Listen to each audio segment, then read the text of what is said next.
जबरदस्त में अब बात होने जा रही है पाकिस्तान की। पाकिस्तानी सेना प्रमुख आसिम मुनीर ने भारत के साथ जंग के दौरान अल्लाह की मदद मिलने का दावा किया। उन्होंने कहा कि हमने इसे महसूस किया, जिसकी वजह से हालात पूरी तरह से बिगड़ने से बच गए।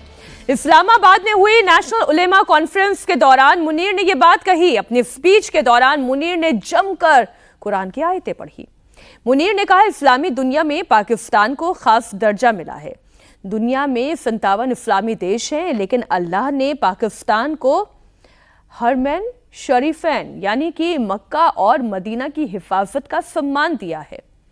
मुनीर का आरोप यह है कि पाकिस्तान में घुसपैठ करने वाले टीटीपी के आतंकियों में करीब 70% अफगान हैं।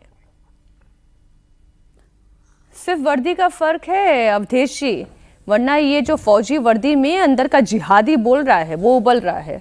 नहीं तो ये इसमें कोई आश्चर्य नहीं है। अभी जो पिछले पहलगाम आतंकवादी हमले के बाद भी उनका एक बयान आया था, जो आज उन्होंने कहा वो रिपीटेशन है। उन्होंने कहा कि इस धरती पर कलमा के आधार पर 2 ही स्टेट बने हैं।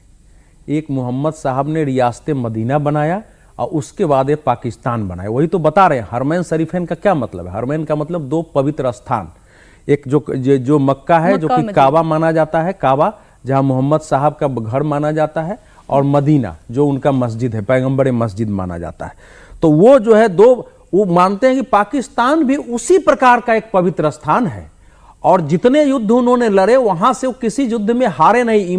आप इमरान खान के भी पुराने भाषण देखेंगे तो वो यही बोल रहे थे कि एक बार जब वो नबी के आदेश पर जब युद्ध शुरू हुआ तो वो लड़ते रहे, जीतते रहे, लगता था कि हार जाएंगे, सुबह तक विजय अपने आप आ जाती थी, जीत जाती थी, इसलिए इस्लाम की विजय होनी ही है। ये भाव दुनिया भर में जो इस्लामी पढ़े लिखे लोग हैं वो हमारे सामने रखे न रखे, उनके अंदर रहता है वो।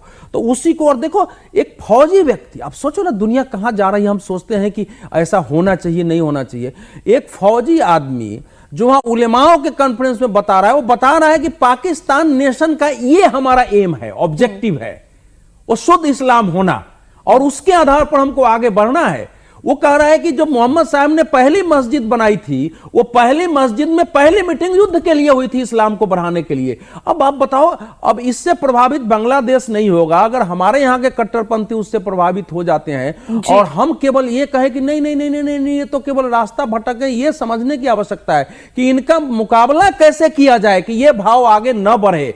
पाकिस्तान एक नेशन के रूप में, अफगानिस्तान एक नेशन के रूप में, और बांग्लादेश एक नेशन के रूप में अगर इस भाव से इस्लामिस्ट बनता है तो ये तो दुनिया के लिए खतरा है। भारत तो छोड़ दीजिए, हिंदुओं के लिए केवल नहीं है। आसिम मुनीर भले ही मंच से बड़ी बड़ी बातें कर रहा हो, लेकिन इमरान खान और उनके समर्थकों ने उनका चैन छीन रखा है।